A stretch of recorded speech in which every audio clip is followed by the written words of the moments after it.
This program provides education, not advice. Sponsors pay a fee for endorsements and interviews. See the truthayf.com disclosure page for details.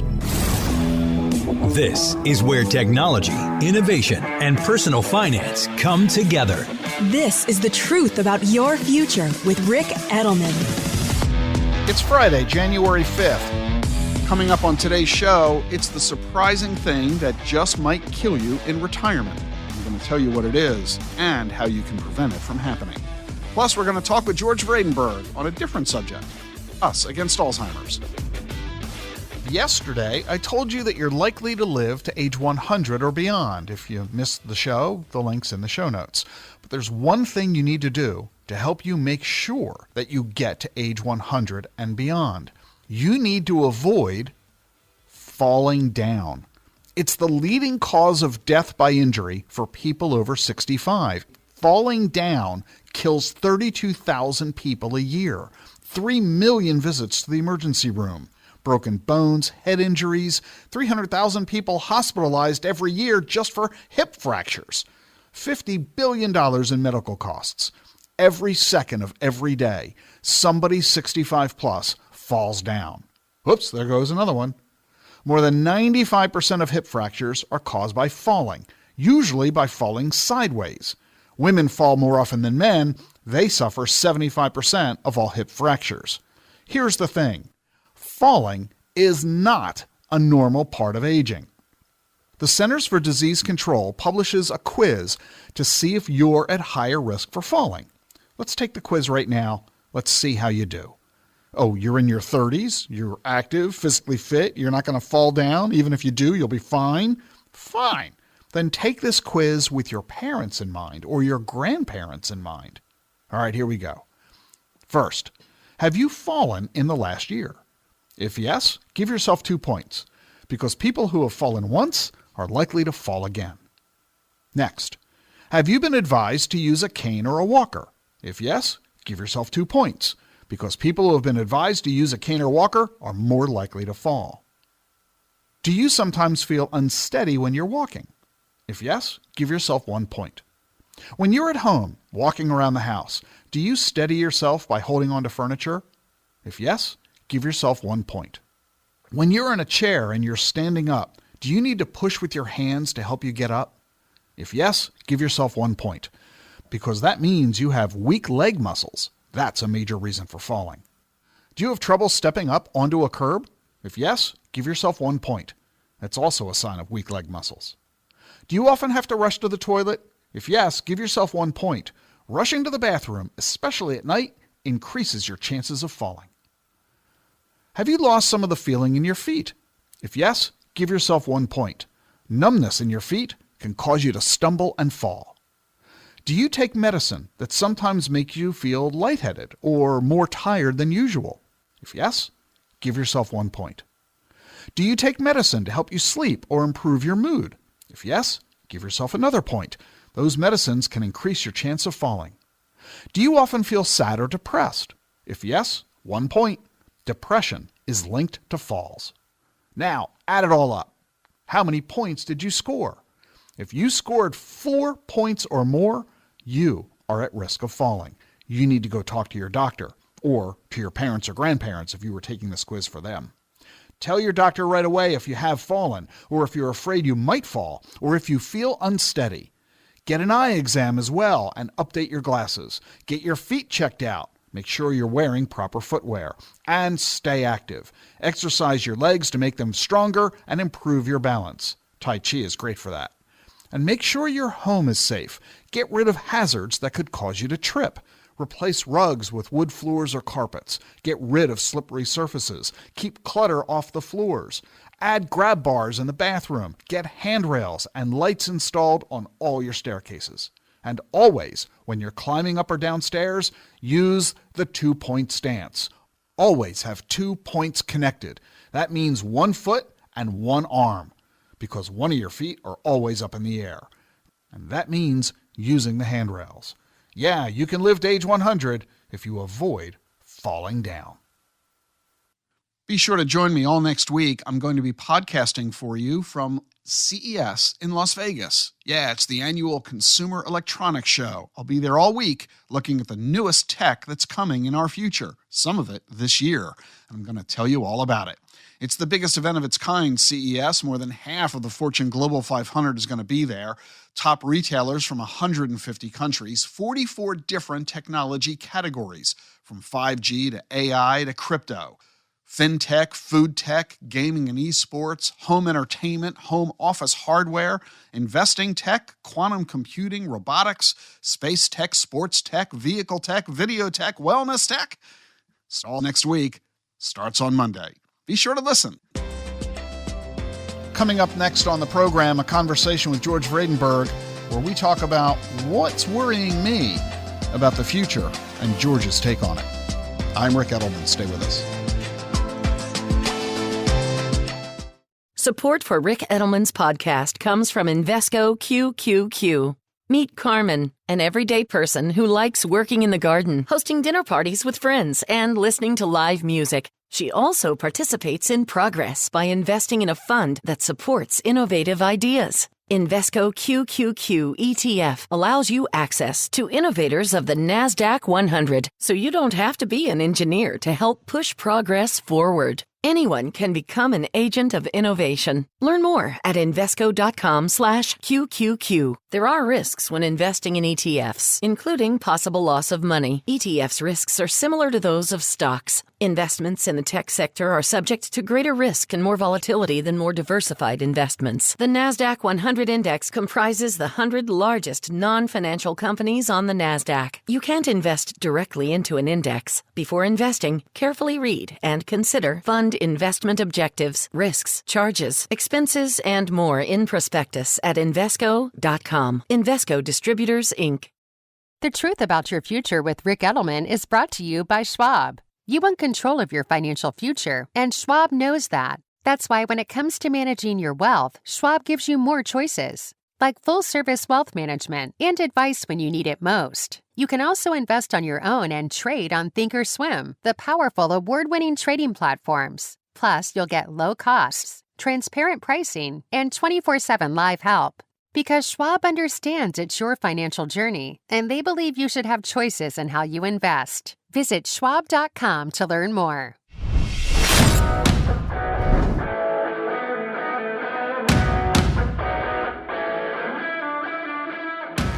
You're listening to The Truth About Your Future, and yeah, this is a show about your future. And typically, as you know, if you've been listening to me over the years, you know I'm really bullish about the future. I'm as optimistic as it gets. I think that our future is going to be incredibly bright and exciting, and I just can't wait to see what comes about in the year 2100, where, by the way, I fully expect to be here for that.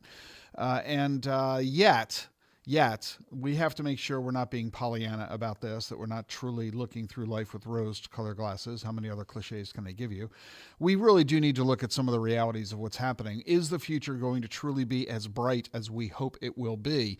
There is one topic in particular that gives me a great deal of pause, and in which I've been working with others in trying to deal with it. And there's no greater expert in this subject than my good friend George Vradenburg. So I'm very happy to bring George onto the podcast. George, how are you? I'm fine, thank you, Rick, and thank you for focusing on this issue and in your off-air life as well as your on-air life. So we might as well let everybody know what we're talking about. In a word, it's Alzheimer's. More appropriately, Alzheimer's disease. George, I'm going to let you set the stage. Why is it I am suggesting that Alzheimer's may be the dark in our silver cloud?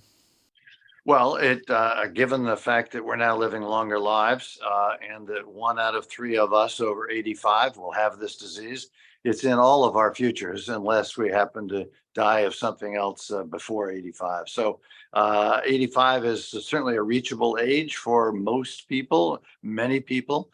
And so this is a disease that not only is of concern to them, but to people of really all ages as they experience this through grandparents, through parents, through friends. So we find that this is the most feared disease in America.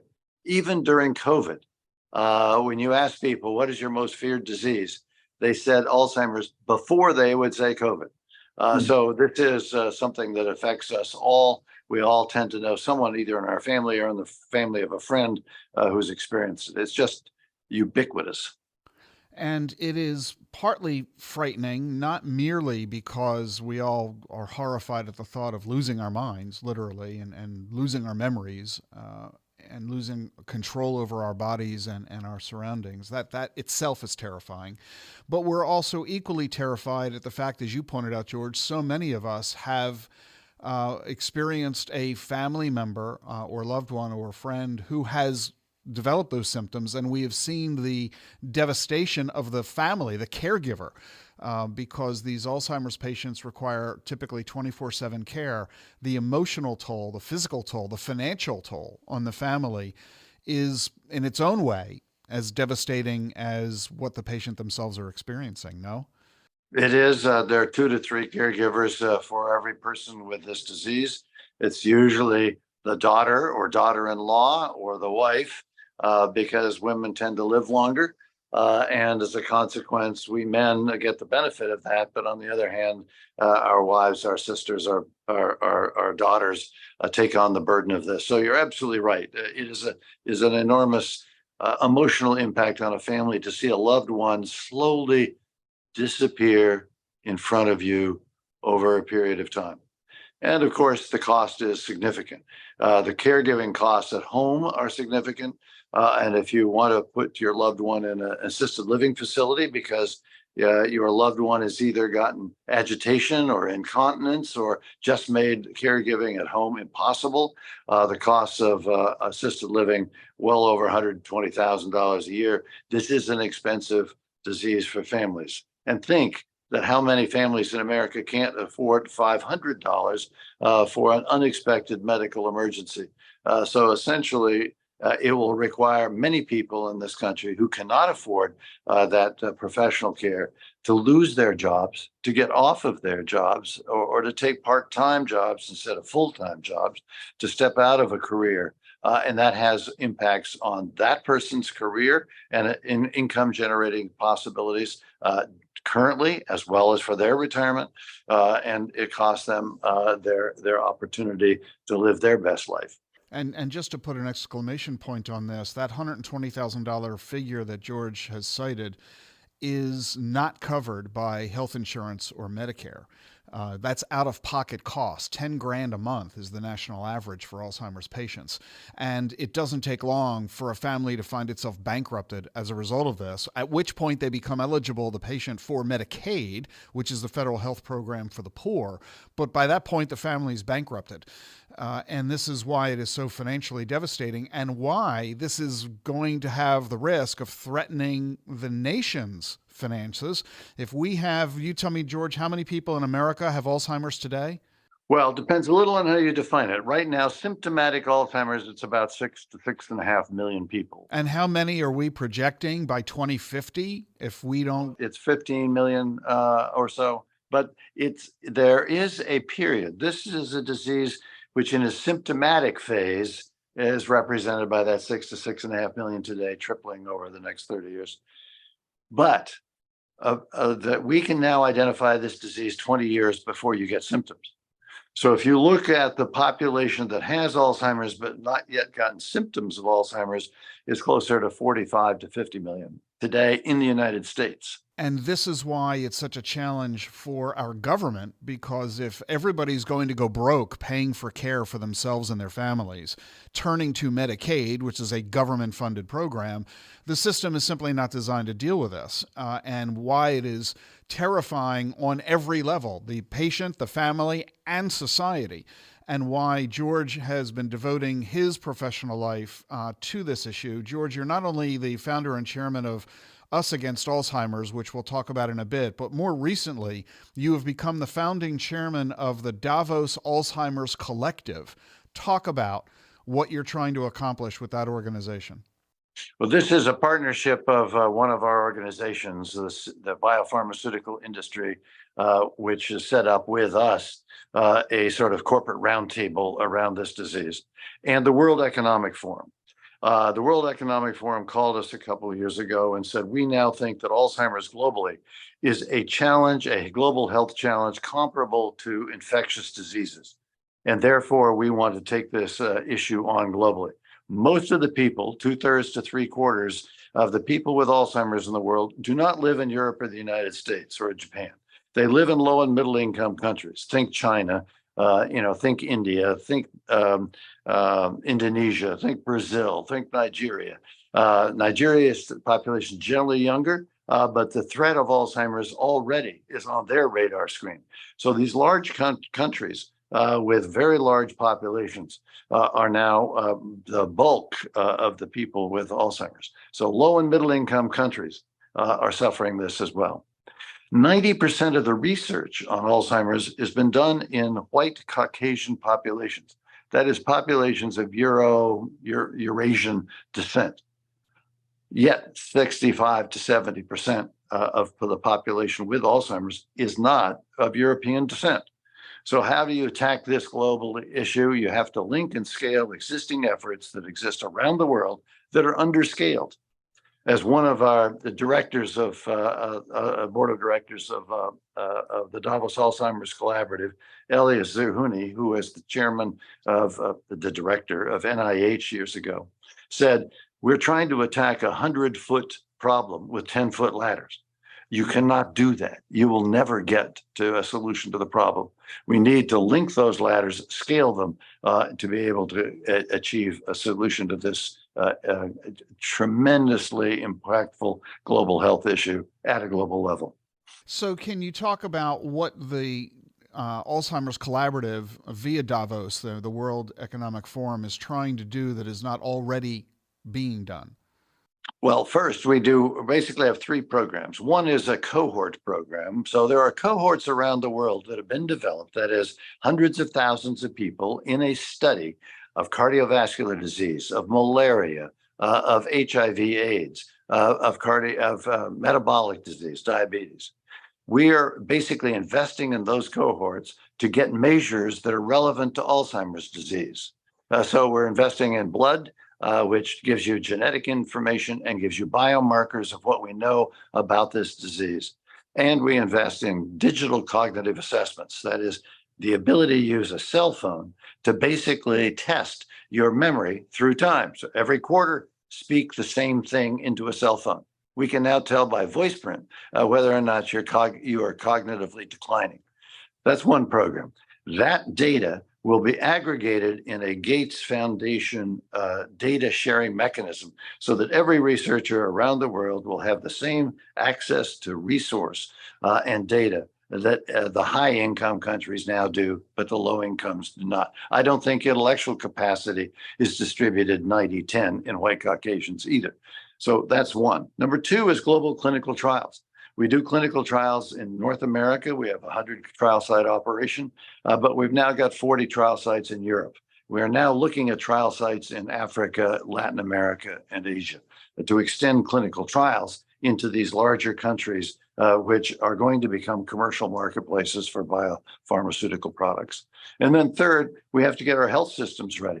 Our health systems do not know how to detect and diagnose brain disease or cognitive impairment or dementia at all. And so we are working now in 20 different countries to basically introduce the low-cost ability to detect and diagnose this disease early in the course of the disease before symptoms, so that we can deliver medicines that will slow the disease into those pre-symptomatic populations and prevent symptoms from occurring.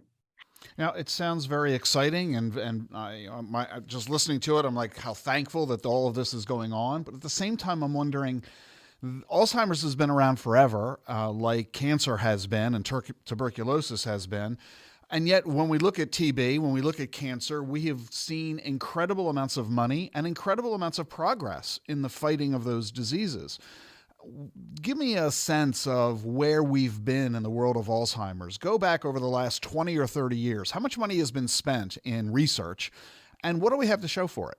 Well, you're absolutely right. This disease was identified by Dr. Alzheimer's in 1906, and he identified 2 distinctive elements of this disease: amyloid plaques and tau tangles. He did that in 1906. It was not recognized as a distinct disease until the late 70s. And NIA has had a program in that area, but the amount of money put into that program from between the late 70s and about 2010, 2012 was very little, a couple $100 million a year. Over the last 8 years, working with the Senate and the House, we've been able to generate now $4 billion a year into this research. Now, that would say, wow, what have we gotten for it? To your question. Well, the answer is that the current drug that's a disease-modifying drug just approved by the FDA is called Leqembi. That drug is based on technology discovered in 2006. The answer in part is that the investments that we've been making in understanding the elements of this disease and how it works in the neurons in your brain really won't kick in for another couple of years. With that said, there is now a pipeline of potential therapeutic interventions, which crosses not just beta amyloid and tau, but inflammation and a variety of other characteristics. There are even some neuromodulations, flickering light technologies, electricity, physics. So the fruits of that investment are really going to manifest in the coming years. So the answer is, if we compare this to cancer, we are still the little kid on the block. We are number 3 behind cancer and infectious diseases, but we're getting there in terms of the funding. Now, the United States is the only country that's really stepped up to the plate. Europe has not. Japan has not. We don't know what the numbers are in China, but we believe that China is now investing in Alzheimer's research, probably close to the pace that we are. Its quantity is great, its quality is improving, but China clearly, as a nation as large as it is, with the population demographics that it has probably got a bigger problem, bigger incentive to solve this problem than we do. Now, they will use sort of nationalistic kind of approaches. If they develop a medicine, they're probably not going to release it to the rest of the world, except on their terms. So it's important for us, just in competition with China or for the benefit of Alzheimer's populations around the world, that the United States and Europe develop funding sources at much greater size, magnitude, and scope than we have to date. So there's a variety of elements of this. There's the diagnostic. Do you have it or are you going to get it? There's treatment, there's cure, and there's vaccine. Where would you say we are within each of those 4 areas? We do not have a disease-modifying therapy on the market. So look, this is now 117 years after Dr. Alzheimer's founded this disease. We have, for the first time this year, approval by the FDA of a disease-modifying drug. Medicare has announced that it's not intending to cover it. So that drug may fail, just as there was a drug approved last year that the Medicare didn't cover. That drug failed. So we are right now engaged, shall we say, in a strenuous and intense conversation with Medicare about how many people will suffer if, in fact, we do not cover this drug by Medicare. That's therapies. So no disease-modifying drug on the market today. Second, with respect to diagnostics, right now, the only way to diagnose whether you've got amyloid in the brain is effectively a PET scan. And the PET scan is like $5,000, and Medicare doesn't reimburse for it. So quite frankly, getting a diagnosis of Alzheimer's is a bit of a tricky and financial proposition. Now, opportunistically, look at this with the glass half full. We do have a disease-modifying drug, which, if Medicare covers it, will be available to the American population by the second half of this year. There are now blood-based diagnostic products that are beginning to emerge on market, which will cost less than $1,000 to get diagnosed with disease. And they're digital cognitive assessments rather than paper and pencil tests that will enable us to determine whether you have the precursor clinical manifestation of some sort of cognitive decline. So that is on the good side. So vaccines are still a sort of a hopeful glint in the eye of all of us. But there are now 7 companies, biotechnology companies, that are developing early stage vaccines. Some are in clinical trials, early stage clinical trials. most of which are still working in animal models. So I am hopeful that we can set a global goal of getting a vaccine on market by 2030. That would be less than $1,000 a person.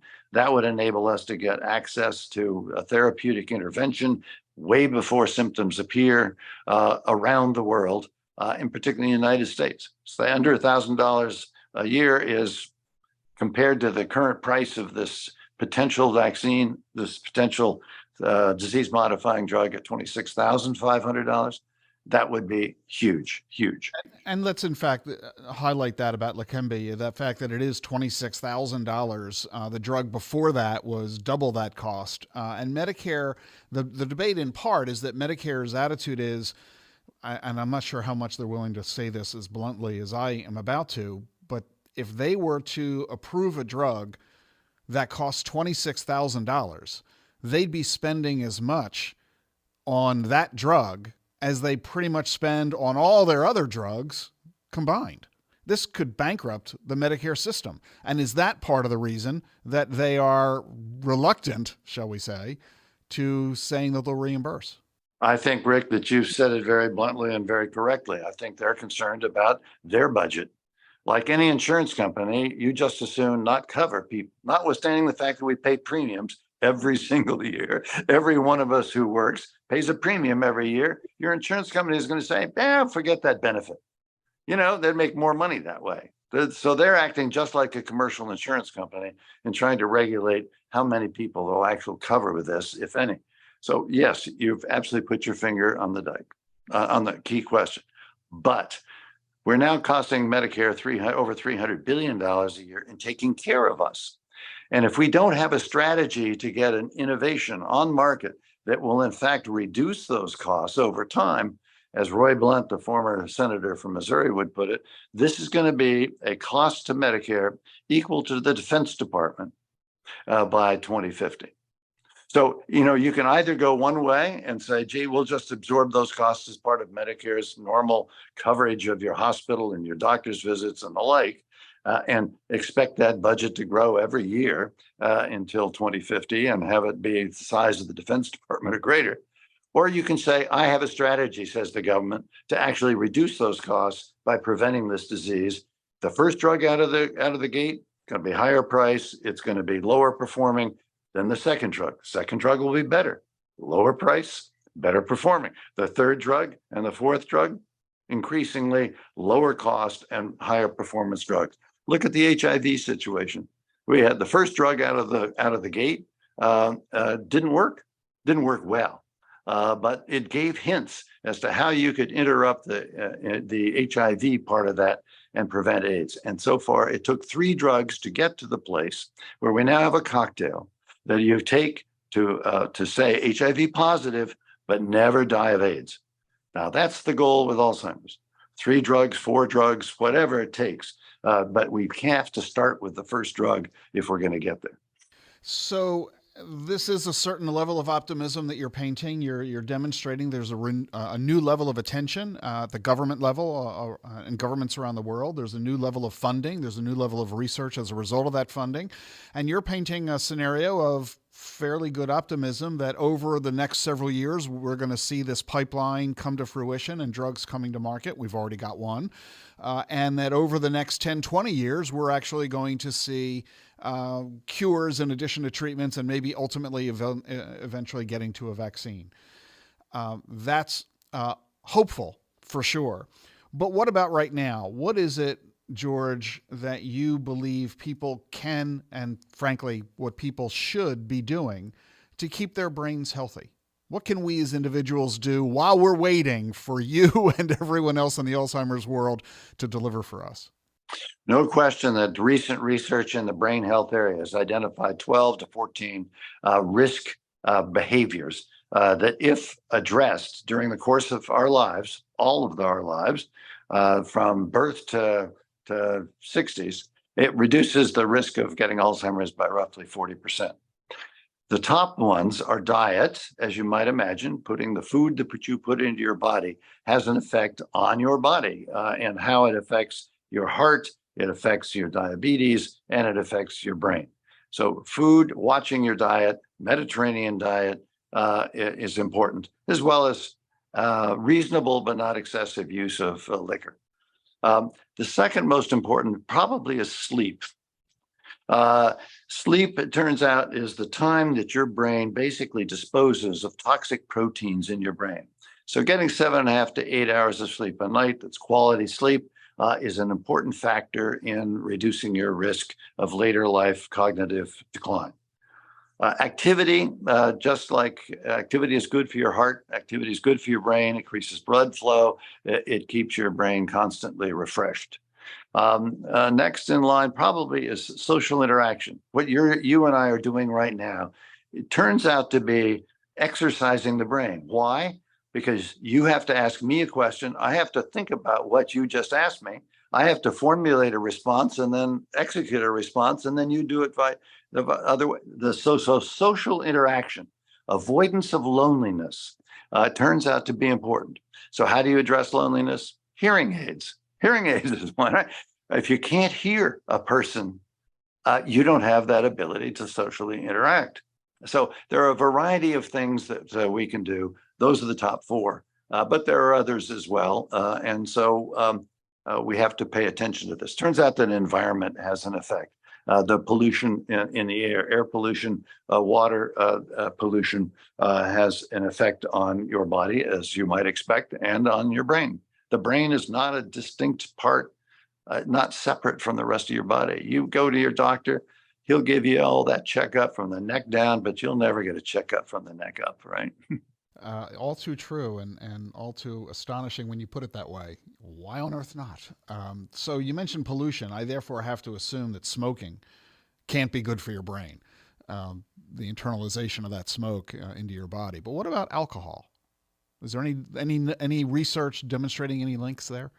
Excessive use of alcohol does have a damage on your brain, as does smoking. And so, yes, those two things we tended to condemn more generally as a general proposition. The challenge here is not identifying what are risk-producing or risk-reducing behaviors. It's actually changing our behavior. You know, a lot of Americans still smoke, and smoking is more prevalent around the world. People still drink heavily. Notwithstanding their understanding that that's probably not a healthy behavior, but it's an enjoyable behavior, right? So I think the problem here, the challenge here, is how to change behaviors. So we're starting up. We've lobbied for about 3 years to get the United States government to adopt a national goal for healthy aging and the reduction of risk for dementia. And the government adopted that at the very end of 2021. We are now starting an initiative with private companies to say private companies as an employer caring about the wellness of their workforce and particularly the cognitive capacity of their workforce. Companies as producers of goods and services for their customers, who they would like to be healthy, except maybe the pharma companies. But put that aside, basically, we want the people that use our products and services to believe that they're doing something good for their health if they use the products and services. And business as a contributor to the community in terms of wanting the community in which they live and the population in which they produce their goods and services to want to be healthy. So we're beginning now to work with companies to think through how to do that at that level, and potentially creating a brain healthy fund, basically, which can have a variety of investments in different sets of industries to innovate different companies or different products that will improve the brain health of the population and thus produce a healthier aging world. So you're one of the leaders in this effort to get the eradication of Alzheimer's. You've created, as I mentioned earlier, the founding CEO of Us Against Alzheimer's. Talk about that organization and its focus, different from, say, the Alzheimer's Association. Us Against Alzheimer's was founded in 2010 as a result of my late wife and my work. Initially raising money for the association, but deciding that we wanted to do more try to do more than just raise money for another organization. So we started basically focusing on those segments of society most adversely affected by this disease. African Americans, Latinos, women. Women are 2/3 of the population of Alzheimer's. Blacks have Alzheimer's at the 2-to-1 rate that whites do. Latinos 1.5 times non-Latino whites. So those segments of the population. So we focused on those segments. And we also focused on politics because it was given at the time, it was viewed as impossible to get Congress to allocate more money to one disease proportionately over another disease. So we were told that if, in fact, we tried to get Congress to allocate more money for Alzheimer's research, that it would create a war among diseases and cancer would crush us. And indeed, the first time that Obama put just a modest additional $50 million into Alzheimer's research above and beyond what would normally occur as a result of NIH allocations, I got called the next day from the White House saying the cancer community is bombing us. We need more credit from the Alzheimer's community to be able to sustain politically an effort to increase asymmetrically the research in Alzheimer's. So we started a C4, a PAC, all the techniques that you use to basically get to know members of Congress, make the case about the cost to America, the number of people and families suffering. And so that was our initial focus. Politics. Is this, George, does this because funding for in the world of healthcare is a zero-sum game, that if you got 50 million more for Alzheimer's, that the cancer community got 50 million less? Is that the issue? It wasn't at the time. Obama pulled it from somewhere else. He did not take anything away from cancer. No, I think the cancer community thought that they needed a greater investment in cancer. In other words, instead of giving you the 50 million, they should get the 50 million. They said, put the 50 million in the NIH pot, and NIH will distribute it as it always has. Now, at the time, cancer was basically getting funded at roughly $6 billion a year. We were getting funded at $400 million a year. So you would see if you put another 50 million into the NIH pot, where most of that money would go. So they were an advocate for not only cancer research, but also for NIH. I met with Francis Collins at the time, and he said, look, I am not going to be able to over allocate money to Alzheimer's unless and until NIH funding levels go up. At the time, they had been flat for many, many years. And so we've become very much champions of NIH research generally, as well as for Alzheimer's research. But we basically have had this great support of Democrats and Republicans, led in significant part by Roy Blunt, a retiring senator from Missouri, a conservative Republican, who looked at the fiscal situation as well as the human situation and said, this is intolerable. Any business executive who said they had a $300 billion problem and they were spending less than $500 million on solving that problem should be fired. And so, and we know that $300 billion cost problem to Medicare is going up every year. And still we're not investing in the solution. He found that inexplicable and unacceptable. And he really drove, with the support of Democrats, this has always been a bipartisan issue, with the support of Democrats, increased funding for Alzheimer's at NIH. So tell me where Us Against Alzheimer's gets its funding. It gets its funding for a wide variety of sources. It gets its funding from companies. It also gets its funding from individuals. So those are basically what it is. We do get some additional funding from foundations, including Gates and others.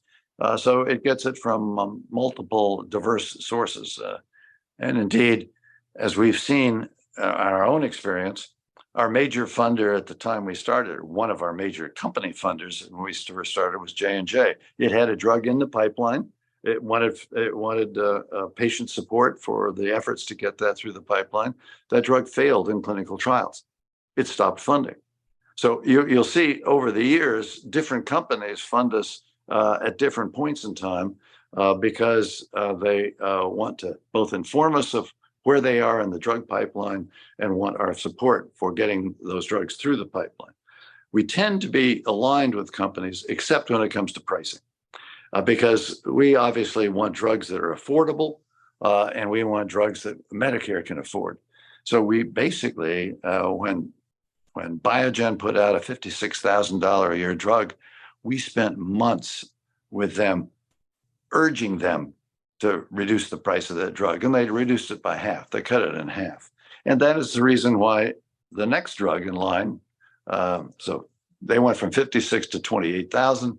The next drug in line had to come in under 28,000. So the effort to try and drive down pricing to make the drugs affordable for patients, affordable for Medicare, is an area where we clearly sit on different sides of that line. We want affordability, they want profits, and so that is a tug of war. So how are you feeling today overall about the fight against Alzheimer's? Are you pessimistic, optimistic relative to the past? Are you feeling better or worse about it all?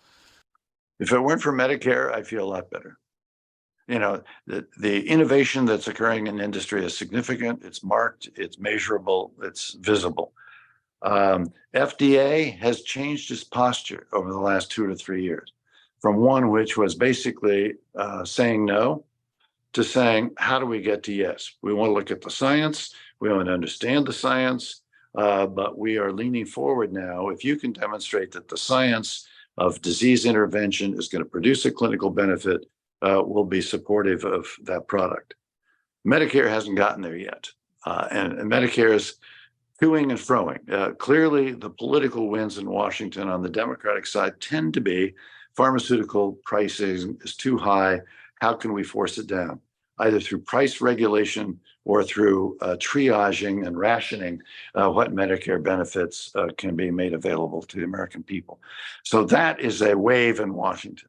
And even though there's a bipartisanship to this issue, as Biden is going out and saying to the Republicans, you guys are trying to cut back on Medicare, the Republicans are coming back at him saying, and you're denying Alzheimer's victims a drug that could really slow down and improve their lives.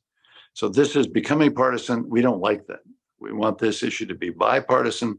This disease does not know a Republican from a Democrat.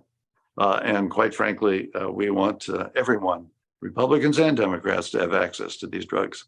So I'm feeling as if we're at a potential turning point. You know, we're at a potential turning point here.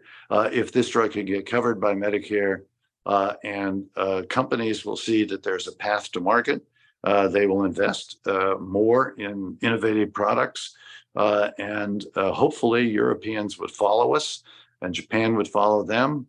The Leqembi product is pending regulatory approval in Europe and in Japan and in China.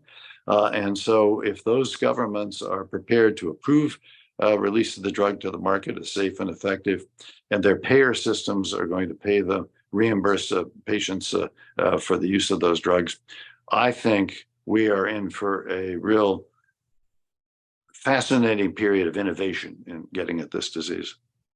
We've been talking with George Vradenburg. He is the founding chairman of the Davos Alzheimer's Collaborative and also the founding CEO of Us Against Alzheimer's. I encourage you to get involved. This is, as George says, a pivotal point in the timeline for Alzheimer's, and it's an opportunity for you to encourage your elected representatives in Washington to get behind this, to learn more how you can be supportive of Us Against Alzheimer's, and to, frankly, financially support their efforts. I encourage you to go to their website, usagainstalzheimers.org. The link to both Us Against Alzheimer's and the Davos Alzheimer's Collaborative are both in our show notes today, and I encourage you to get involved. And most importantly, as George has articulated, do what you need to do to take care of your brain. Don't wait for the government to fix your brain for you. And that might have come out wrong. George Vradenburg, thank you so much for joining us today. Rick, thank you very much for having me. Have a good day.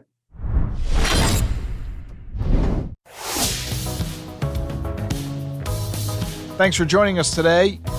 Be sure to join me all next week. I'm going to be podcasting for you from CES in Las Vegas, the annual Consumer Electronics Show. I'll be there all week looking at the newest tech that's coming in our future, some of it this year. I'm going to tell you all about it. It's all next week. Starts on Monday. Be sure to listen. Have a great weekend. See you Monday. Get the truth about your future with Rick Edelman.